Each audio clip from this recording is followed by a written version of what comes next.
Let's just get started. I'm rolling. He'll get this down, and we won't have to go back over it. Good morning.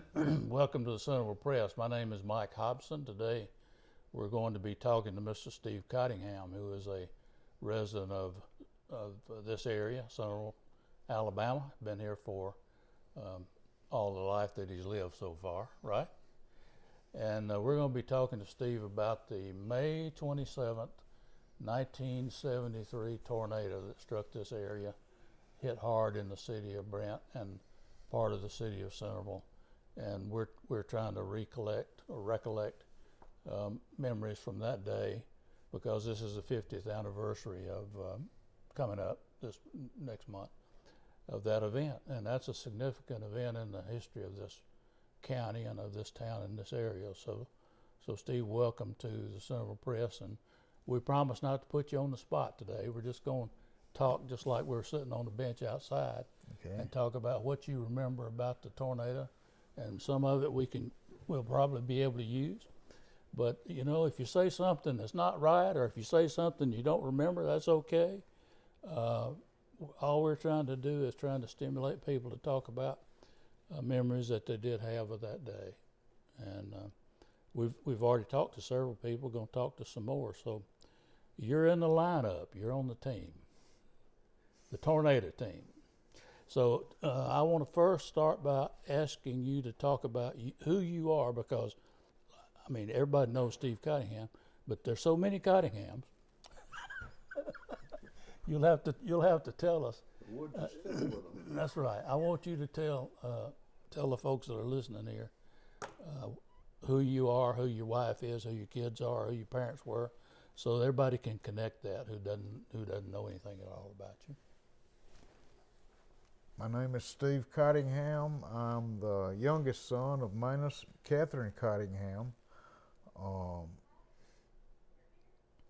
married to Carrie Lynn Crouch Cottingham, and we were dating at this time when the tornado came.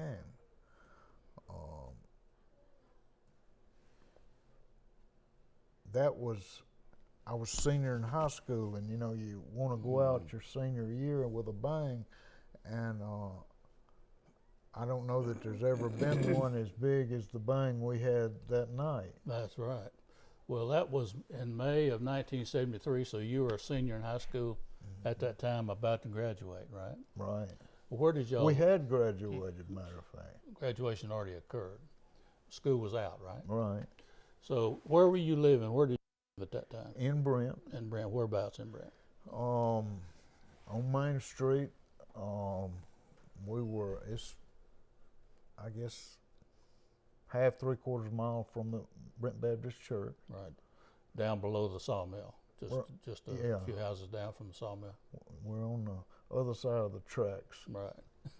On the south side. Well, that's a good neighborhood. It always has been. Now, that's the Cottingham, that's where you grew up, right? That's where I grew up. Okay. So, single at that time, dating Carrie Lynn, Sunday night. Tell me what you remember about that day. Strange day. But we've had days like that before, but you think back that, you know, it was a hot, windy day. Well, we've had hundreds of those, but you say that came with the tornado, but whether if it did or not, it was just a weird day. Mm-hmm. We were to have our recognition of the churches, the seniors that were in the church, which was 4 or 5, I don't remember exactly, that night at church. And I had left church right ahead of the tornado to go get Carrie Lynn to bring her to the service. Walked out in the parking lot where the new Life Center is now, and eerie. Wasn't raining, wasn't dark, but it was eerie. Of course, you think back, and it makes it eerie. Got in the car, pulled out in the street, and drove up to, and I'm not exactly familiar with what street that is, but the first street on the right going towards Centreville, and power lines exploded right there. Still no rain, still no train sound, no, I have not heard that yet. Daddy said it sounded like a bush hog. But power, and I said, well, lightning has struck the power line, which it had not. Drove up just another half a block where he turned to go to Brent School, and the wind got really bad. Telephone pole broke off at the ground and at the wires also. Well, my first thought was we had been trained in elementary school, you go get in a ditch if the weather gets bad. Well, I thought about the ditch right there where between Jerry's house and the house on the street there. And then Jerry I said, Powell. You're talking about Jerry Powell's house, that's right. Right. And I said, you know, I'm not going to, that'd be the perfect place to get. But power line now had failed. The pole had broke off at me. Right. I said, I'm not going to chance that. So I laid over in the seat of the car, held my foot on the brake, and the glasses came out of the car at that point. Car bouncing. Well, just as quick as it came up behind me, it was gone. I get out of the car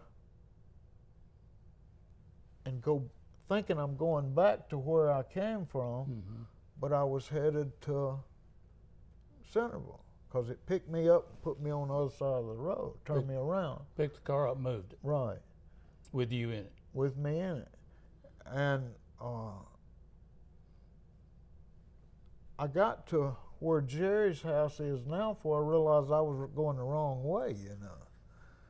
And Jim and Margaret Suttle were standing on the old Duke's house. Right. Her parents' house. Right. Porch. And they said, have you come from the church? And I said, well, yes. And they said, have you seen Teresa? And I said, I haven't seen anybody. I said, but I'll go back, because that's where Mom and Daddy were, at the church. So I turned at that point and went back to the church. And well, then that was first I knew that the church was gone. And I had just left it, just seconds now. But went back to the church. Well, I found Teresa, and I said, your Mom and Daddy, you need to go to Grandma's house, you know. And Teresa Suttle. Teresa Suttle is right, Teresa Suttle. Right. And of course, I left her at that time because everything was just crazy. Daddy was at the front of the church and said, where did your car, or the car? And I said, well, it's down there, and I said, there's 10 up under it, and I can't drive it. Well, at some point, he said, we're all right, need to go to the house and check on Granddaddy and Grandmother, Etheridge and Mamie Burt. We call her Trixie, but don't know, no communication, didn't know how big it was. Well, broke into a run at that point, thinking I was in pretty good shape, going to Brent. And ran out of gas about the railroad track, my gas. Yeah. And you wasn't a long distance runner at the time, were you? At that point, we met James Fondren, the police chief at the time, and he says, we need to try to get some machinery to clear the road up. Well, the sawmill's just right there on the right, and you could see front end loader over there to the right, you know. Well, it gets a little bit comical, you know. I won't tell what my first cousin, Bobby Murphy, said. He was with me, and they lived next door. Yeah. But he would have been 14 or 15, maybe, something like that. Well, I said, I'm going to go see if I can't crank that front end loader, which in the book, it says Phil did that, but I run across the yard, the lumber yard, and run off in the vat that they washed the logs in. Boom, out of sight. Well, you stepped in it. Well, what? You stepped in the vat. I ran in it. There was water everywhere. There was water everywhere. There was no ground. You were running in water. Yeah. Well, the reason for that was the water tank blew the water tank down, which was just right there. Well, you got the rain. It was raining, just torrential rain at that time, and the water tank had been blown down also. So I run off in the log vat, and it was slick and slimy. You couldn't get out, you know. Well, I finally got out, got the machine cranked. It was on the other side of it, and the water tank had fell one side. That whole vat was on the other side. Mm-hmm. Well, you couldn't move it, you know. There wasn't anywhere to go. Well, I had never driven one before anyway, and I couldn't get it to turn off. I couldn't even get it to go dead. I didn't know you had to pull a kill switch on it. But anyway, I left it, just left it running, and went on to the house to see about grandmother and granddaddy. And they, of course, they got in the storm pits, you know. They would, that wasn't new to them. But saw that they were all right. We turn around and go back to the church. Well, at that time, they were beginning to bring the people out, but there was no cars to drive. All the cars were piled up in the parking lot. And Daddy asked me, he says, what about the car just up the street? I said, I can't. I said, let me go see if I can get it. I said, it will run, you know. Well, I stomped the tin down enough to get it to jump over the tin and drove the car back to the church. And at that point, like I say, now it had no glasses other than the windshield. It did have a windshield. And just torrential rain. They said, well, we're going to put Miss Faye Dottle in the car with you. And I told Daddy, I said, now, you need to drive the car. He said, no, you can drive better than me. Grew up at that point. Was your daddy hurt? No.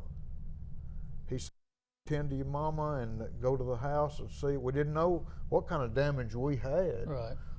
But it was not terrible bad. And so they had Miss Faye on a table, brought the table out the front of the church, or they had her at the front of the church. I don't know how they got to there, but because I wasn't there. Brought her to the front of the church. They slid her in the back seat of the car, put Mr. Bill, her husband, in the car on the passenger side, slid her in, laid her in his lap. Mr. Arnett Marchant, which is her brother, Miss Faye's brother, got in the front seat with me, and he was a big man. On his knees, and they told him what to hold, because her leg was bleeding bad. Yeah. And bleeding bad. Mm-hmm. And the nurse, and in there, what her name was, and I can't remember her name, but she told him, says, now you hold this, and you turn that loose, and then hold it back, or she'll bleed to death. Well, we get in the road and move on. Phil comes in behind me, my brother Phil. His car was running. I think he was on Burnt Corn Hill at the time. He'll have to tell y'all exact on that, but his car was fine with the glasses. And he pulled in behind and got Miss Pauline Hunt and John Oden maybe another person, but for sure those two. And he comes in behind me, going to Marion, because we didn't know where else to go. But they had cleaned the road up enough through Brent that they thought or felt like we could get through to go to Marion Hospital. Well, the faster I would get, the worse the water was on the inside, whipping around the glass. I look around at Mr. Bill and I said, Mr. Bill, how fast do you want me to try to drive? Grew up again. He said, fast as you can, but be safe. So that, you got to decide how fast that is. Well, Phil was behind me with everything working on his, and he passed me. People were beginning to get out to sightsee. And that was not a good thing, and I have tried not to do that over the years. Yeah. We all like to go see somebody else's trouble. I don't like to see people's trouble. But they were already beginning to get out and sightsee. Phil passed me at where the Sawmill Restaurant is now, to let me follow him, because I couldn't see. We were running 15, 20 miles an hour, and that's just the best you could do. He comes around me. Well, I could follow his taillights. I could see them even with no vision, windshield, But he passed me. We headed to Marion, clicking along pretty good at that point. What kind of car did you have then? I was in a 1967, we'll call it. There's no history on it. Chrysler. Interesting, we'll come back to it. I think it would hold about 6 gallons of gas, and with a full tank. Now we're going to Marion and back. We'll get back to that on the way back. But just keep in mind about the full tank of gas going to Marion. Phil was driving a earlier model Plymouth. He'll have to tell you that. I would say a 70 model, 71 or 2, something like that, but I'm not sure. But he passes me, but several things matched, tires mainly. Well, we click on to going to Marion. Well, you didn't have your car. The windows were out of this car, right? Everything, but I did have a windshield. All you had was a windshield. That's right. The side glass and the back glass were gone. And it's raining hard on you going down. Right. Okay. And Mr. Arnett, and sitting on his knees now, hanging over the seat, holding on to that artery. Mr. Bill had her in his lap. That nurse's name was Linda Hammett. Okay, Linda. Lifesaver. You have to read the article. It tells her what she was, condition she had been in, and what just happened to be at church that was first time back, I think is the way that said. But anyway, we got to Perry County, the caution light down there. Phil missed the turnoff to the hospital, which is, you turn to the right down the light going back to the college. Right. And he missed the light. Well, I mean, not the light, but the sign of the street there. I turn in, excuse me, going to the hospital. Well, he turns around in the road, and all of a sudden he's behind me now, which is not far around to the hospital there. Well, we pull up under the shed. They had a lean-to like shed at the emergency room back there. Pulled up under it. He pulls in beside me. Well, his front 2 tires go flat when he pulls in, both of them. Well, we get Miss Fay out, or they come. I don't know how they got. I don't know whether they were waiting on us. I don't know how there was any communication for that or not. But we got people out. Got Miss Fay into the emergency room. Well, then they began to unload Phil's car, and we were in, and well, we were ready to go back home. Came by the emergency room, and at that point was the first time I had physically seen Miss Faye's leg, and it laid up there in sight. Well, I'd never been queasy before, but I got sort of queasy at that time. Well, Phil pushes me past the door to get me on, you know, and kind of, I hate to say it was comical, but that was a weak spot, you know. It was bad. Her leg condition was bad. She wound up losing the leg over the deal, but we got out. Well, the car deal, him with 2 flat tires, my spare would fit his car and his spare, so we got his car back movable, and we head out home. We'll call it 25 miles. It's not that far.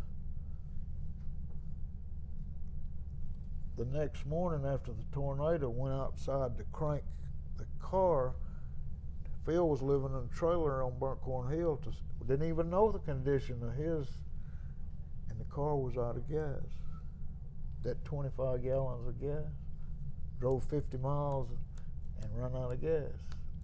Come to find out, the gas lines meet up under the car with a little rubber hose just this big, where the tank line meets the fuel pump line.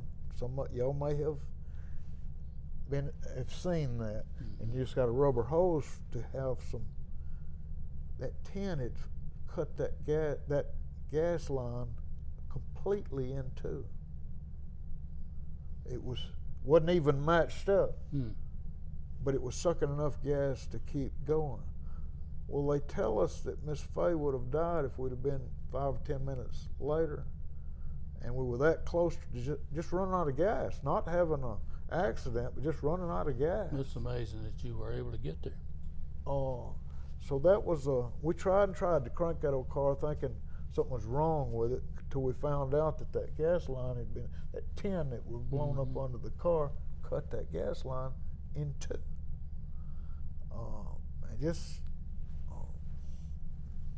I don't know why the Lord let this happen, but He also did some miracles in it.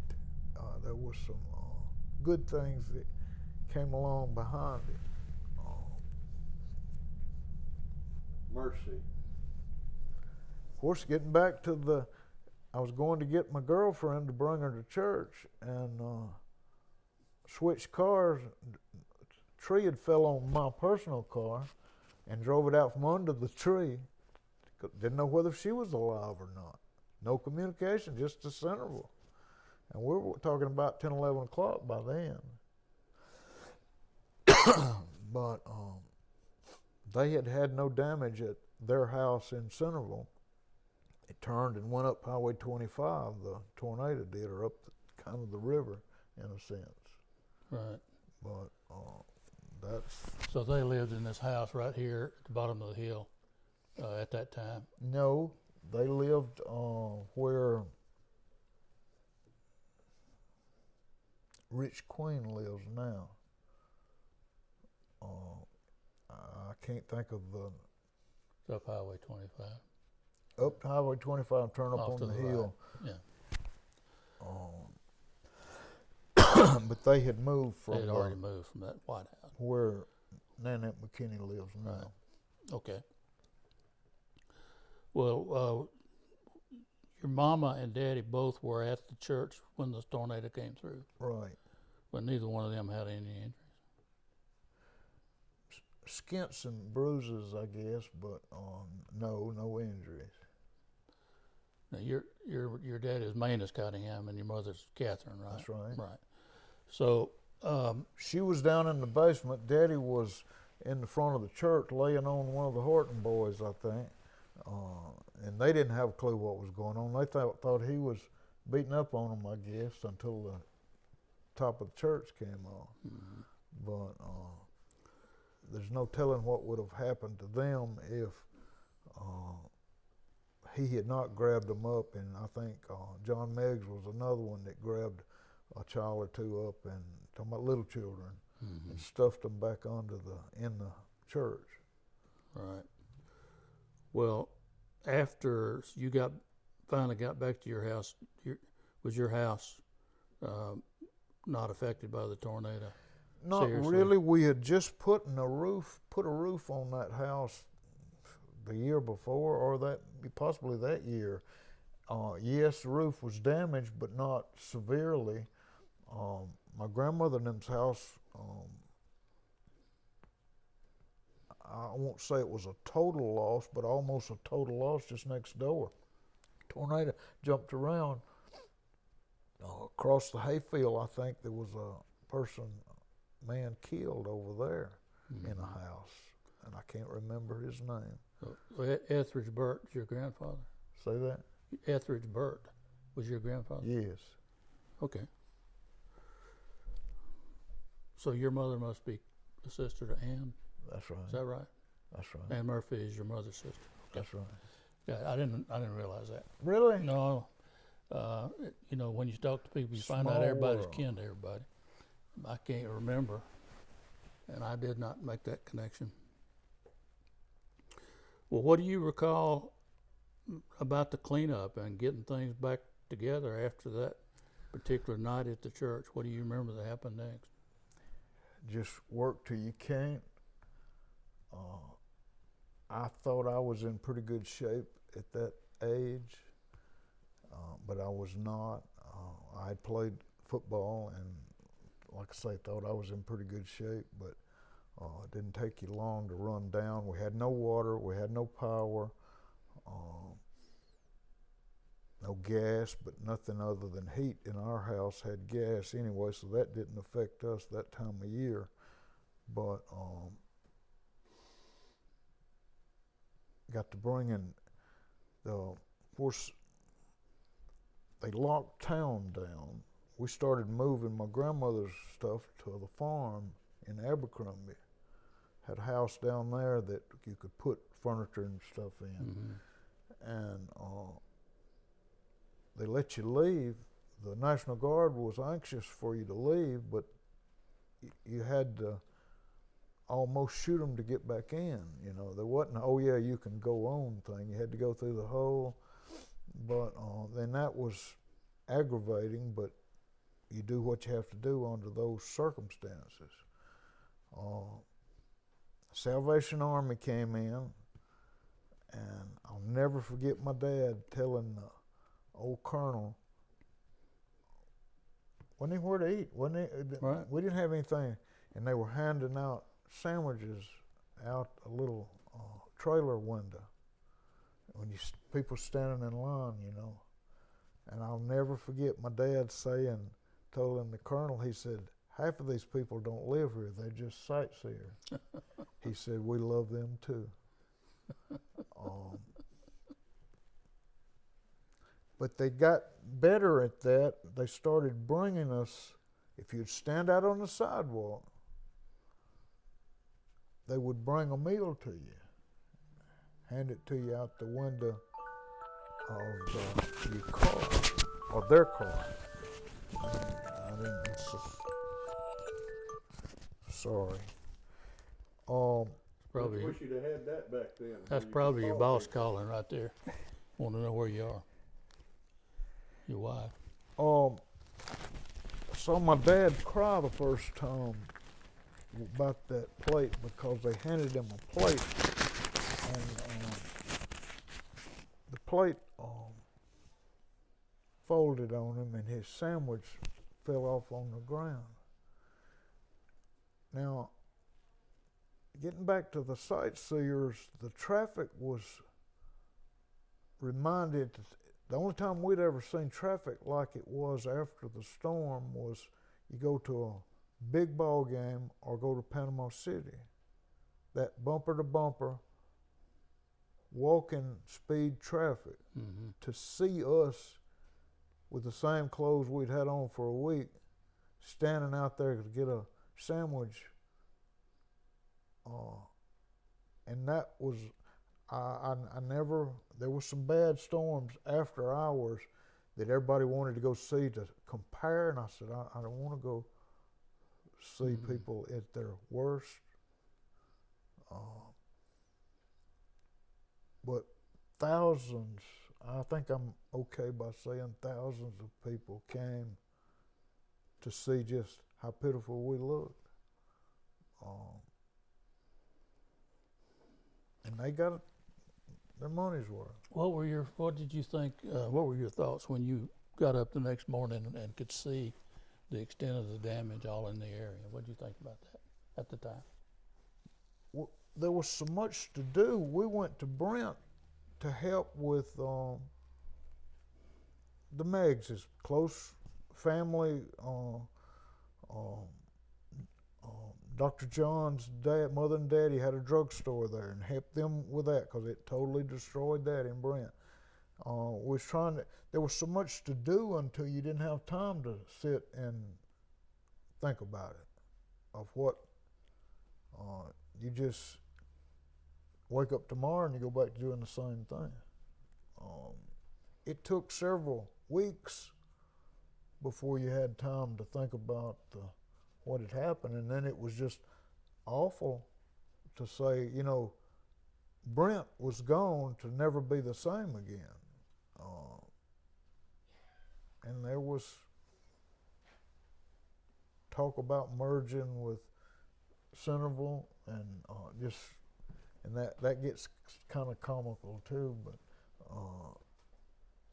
that was a no-go thing. But all kind of possibilities of what do we do next, Where do we go from here? Right.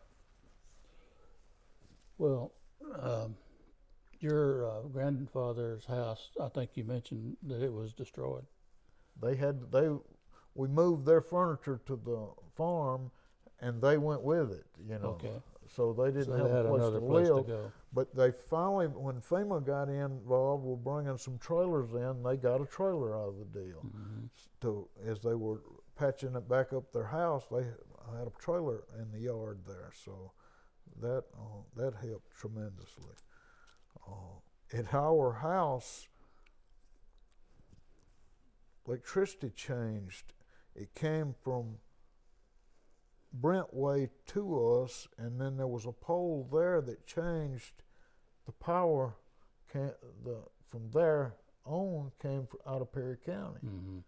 Well, when everybody got their power but us, ours had to come in from the other direction. So it's hard to understand still today of why you could have power, but next door I can't get any power. And the lines you think are all hooked together, but they wasn't at that time. Yeah, not very many people understand the power grid. It's very confusing. Well, the recovery after the storm, did you stay occupied for several weeks trying to clean up? Yes, everybody did. I mean, that was just, of course, by being out of school and a student, it wasn't like I didn't have a job to go to. I didn't have one at the time. Now, there.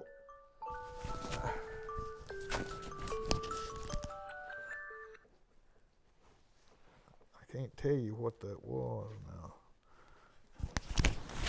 But my summer job didn't start until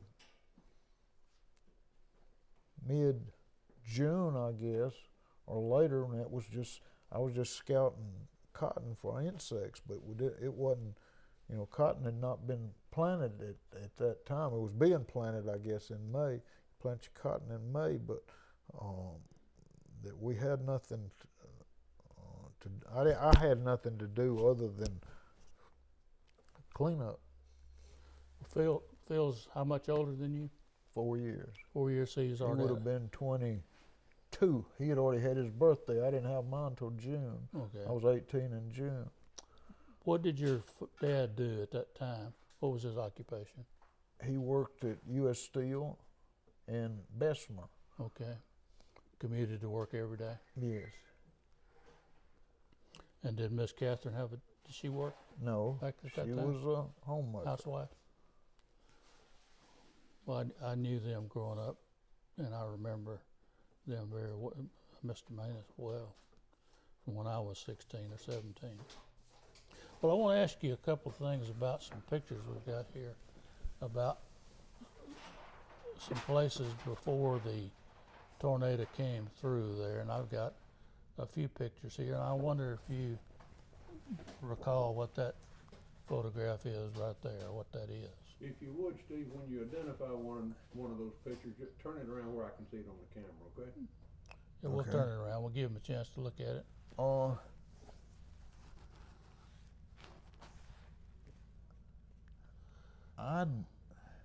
course, that's the old junior high. Right.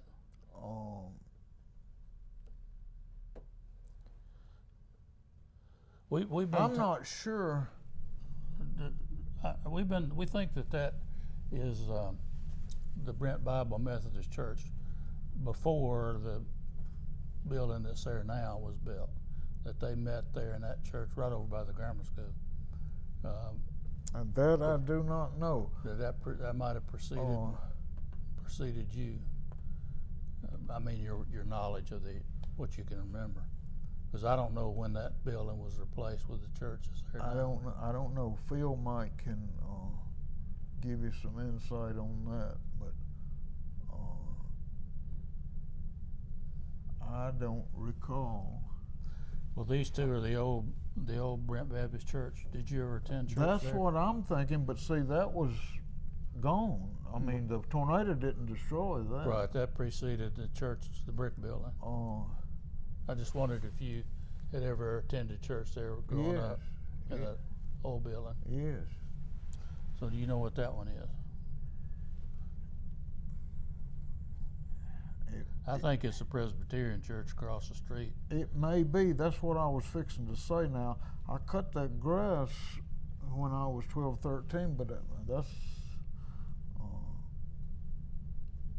I don't know. I'm not sure, but I would have to guess that was probably the Presbyterian church. I'm going to turn this around for David. So we're not sure, but we think this is a Presbyterian church here, which was right across the street from Brent Baptist Church on the corner. And then we think these two pictures right there are the old Brent Baptist Church, which was not standing at the time the tornado came through. It had already been replaced by the building that was destroyed. And then this picture down here is the high school, or it was the high school at that time. No, it was just a junior high at that wasn't time. it? It was already a junior high in 73. Yeah, the old school, I say the old school, the school where the gym is around now, it's gone. They've moved it, but it was built in 61-ish, something like that, I think. Mm-hmm. Yeah, actually, you're right. My class, my high school class, graduated from there. We were the second class to graduate from that school building, and that was in '63. So '62 was the first class, right, I think, that graduated from that building, and then I think mine was the second. So I went to 8th and 9th grade, and probably 10th grade in this building, and then we moved over. See, to the school. when we were in the 8th grade,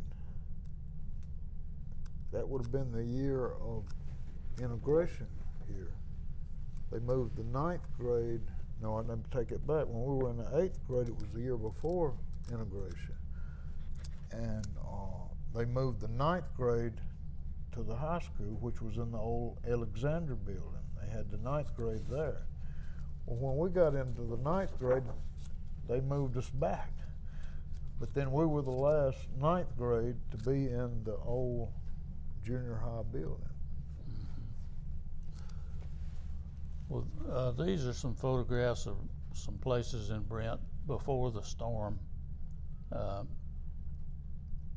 came along. I'm going to turn this around where David can see it, and you point out the ones on here that you know what they are, and just tell David what you think they are. Any of them that you recognize.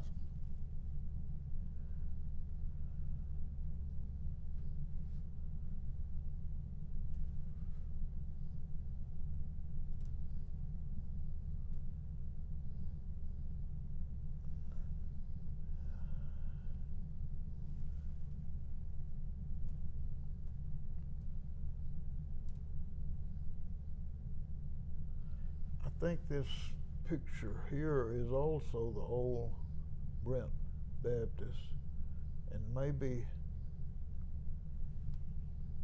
it had two front doors.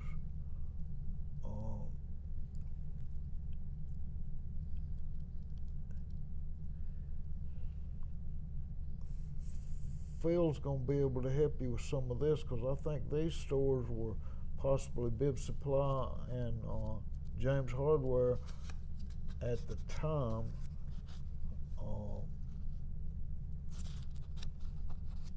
I believe this would have been Brent Grammar School. Not sure about that. The pictures are kind of small, so it's hard to Yeah. identify 'em. Well, we'll get Phil to go over and see what he recalls.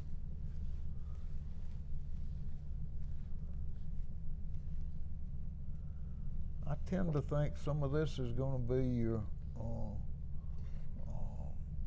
It was a Ward's Mercantile. Not sure that's it, but right there at the railroad tracks, which would be where the parking lot is now. All right. Well, you grew up in Brent, went to Brent School, right? Right. So, what would you say about the recovery period after the tornado, the years that followed the tornado, and compare Brent to after the tornado to what it was before the tornado in your memory? I was not closely involved because of going off to college and left You left the same summer. the same summer. Okay. So Or early fall, to go to school, college. you didn't go to Auburn, did you? No, Okay. they wouldn't take me. And I don't mind this going on television, because I tell my students, they say, why did you go to college? My parents were not college people, but we were the last group to be drafted, and the Vietnam thing was not pretty, and they would defer your number if you went to college. Absolutely. So that was a no-brainer right there at the end of the Vietnam thing, was go to school and see what happens, and delay that if you could. That lottery draft was not good for some people. And when I got my draft card, we were already losing ground that some of our friends had died to get. They were giving it up. We were backing off. And You probably would have been 1A when you got your card, wouldn't you? yeah, Do you remember? I don't remember what it was, but it was close enough that I had to talk to some teachers at times to keep in good standing. But I wasn't involved with a lot of the rebuild because I wasn't here. Right, I understand. Come back in the summer, but at school, and I was just not in the comeback, which I was still too young to be involved. Us youngsters didn't get, it was all right for us to drive the hurt people to the hospital, but decision making was, y'all are not old enough to be in the. They didn't include you in the planning, in the long-term planning. That's right. Well, you didn't know enough at that time. That's right. That's what they thought. Well, Steve, Can I ask Steve a question? Sure, go right ahead. Would I be correct to say that if there was anything good that came out of all of that, to me, what I think I see as evidence of the good that came out of it is a community sense of value that the people in Brent, Alabama have. I have seen in the people from Brent, Alabama since I've lived here a bond that is a higher level bond than you see in most communities. Would I be correct in saying that? Yes, Do you think the and tornado to be there, just like I say, we went to Brent just to help. we owned nothing. We had no immediate family in the stores, but you just went to help. There were people that would come and you'd say, "Who is that?" Mm-hmm. They didn't come for anything. They just came to help. Well, if I could say another thing too, I want you to know how much we appreciate you and others like you that are coming here to tell us what you know about those days. And I also want to say that the acorn don't fall far from the tree, because you just like your daddy. You remind me of him a lot. Yeah, that's a good thing. That's a compliment. That's a compliment, sir. Yeah. Thank you, Steve Cottingham, for coming here and sharing some time with us. Looking forward to hearing from your brother. Well, he'll straighten out the things I messed up. And just let him straighten it out, because it won't work any other way. We're not going to let him talk bad Don't about get you. in his way, huh? Don't get in his way. Just if anything I say was he changes it, that's okay. You got anything you want to ask him, Lynn? If you could change anything about Brent today, what would you do? Change anything about what? Brent?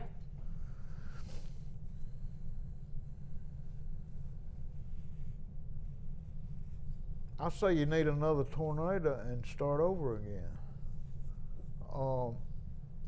I liked the old system, the stores out on the street, but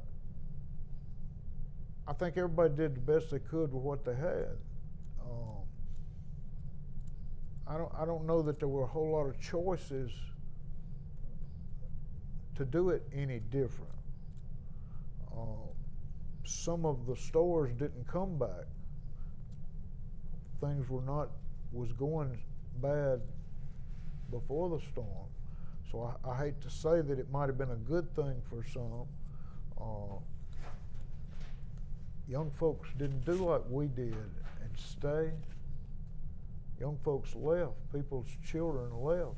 I don't know whether they were encouraged or they just said, "I don't want to live here anymore." I don't know which that was, but we're of a minority by staying at home. And did stay gone when I went to school, stayed gone for several years, but worked our way back. Can I ask for you to give me your estimate of the number of people that you were in school with prior to the tornado that did not stay here after the tornado and moved on? Would it be 50%?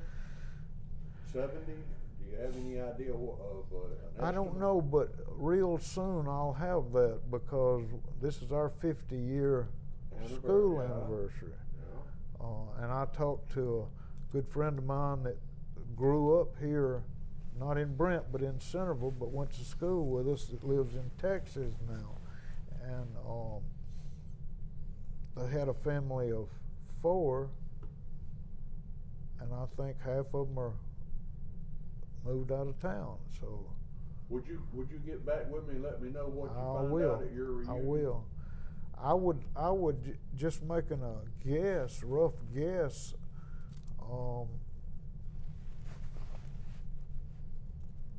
I'm not sure. I'm not sure 50% is a good. I would say at least 75% has moved away. I was thinking it was probably more than 50. It is.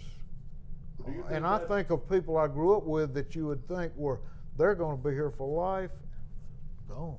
Well, you know, when you've got a 75% of the people that grow up in a community that move and leave that community as they become adults, do you think that's related to the lack of opportunity for good employment here that would cause people to move away, primarily being the reason they might move? Yes, but we caused that. And that's dangerous to talk about. We didn't want growth. Our old people didn't want growth, didn't want competition. We got what we wanted, and the people in power were strong enough to get what they wanted. and that was, we don't want any growth. They could control the economy. They had the working people paid at the wages where they could make a profit, and they could barely survive. That's right. But once that industry Now, closed, back in the day, when you worked for tokens or sawmill, what they call it, a sawmill check, Sure. wasn't any money. yeah, You went to their store, those people were taken care of though. But those of us that have stayed have not been dedicated to the cause. How many times last week did you eat or do anything out of town? You with me? Oh, I've got some good stories I could tell about his daddy. But Go ahead. no, that's not what this is about. I've told him, and he said he had never heard that one before. but you're right. See, Phil and I graduated in '69. Uh-huh. We went off to school. We got a job, but I came back. I've taught school for 19 years. We've got in the neighborhood of 100 seniors at Bibb County High School. And it might be 20 either way. Right. But still, in 1973, you know how many seniors we had? Probably About 60. 90 something to 100. We've grown absolutely zero in my book. No growth in 50 years. Well, the population of Bibb County and Centreville and Brent is within 4 or 5 people of the same as it was in 1950. That's right. Same We've number. grown none.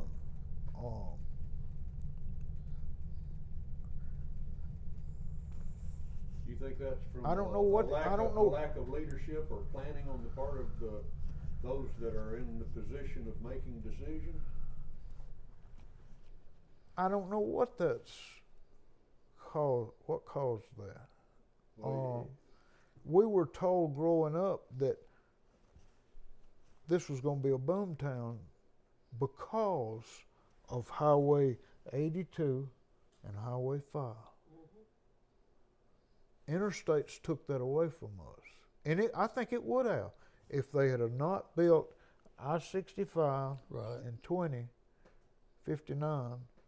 If that hadn't been done, and I remember before those came along, and y'all do too, but when that happened, Highway 5 just went squat. Highway 82, and why it's not used more than it is, I do not know. But people would rather drive 50 miles further to go to Montgomery from Tuscaloosa than to come through here. Well, you know, Steve, I've heard and I agree that one of the biggest blows that have ever come to this community was the loss of the railroad that went through here. True, but I don't know that railroad was not used as much as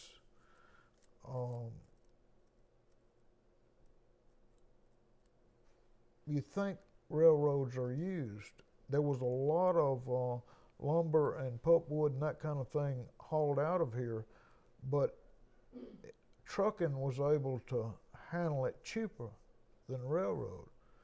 And you know, I don't know. ND Cash shipped all of theirs via truck too. What that? ND Cash, Yeah, it went on yeah. trucks, didn't it? They went on. They were railroad people, and then trucks took that over way before the railroad left.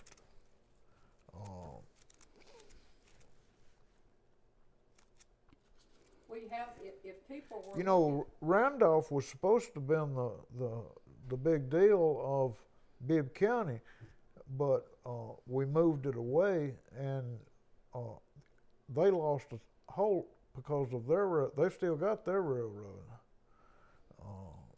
But if you're talking to somebody, young families even, in particular, about a place to live, a place to move to, I could honestly say, this is a wonderful place to live. But what do we have to offer them if they move here? Little League baseball, That's the right. economy is not bad for us. It's never been good. We didn't know what good was. Had no opportunities of let's see, where are we going to eat supper tonight? He went and got that $1.50 hamburger steak at Southern Belle, and that was just it, you know. Wasn't bad either. But we've priced our own selves out of, you can drive Tuscaloosa and people still do. So we don't care about the price of gas. All you got to do is quit driving. It'll come down. But I'm not willing to quit.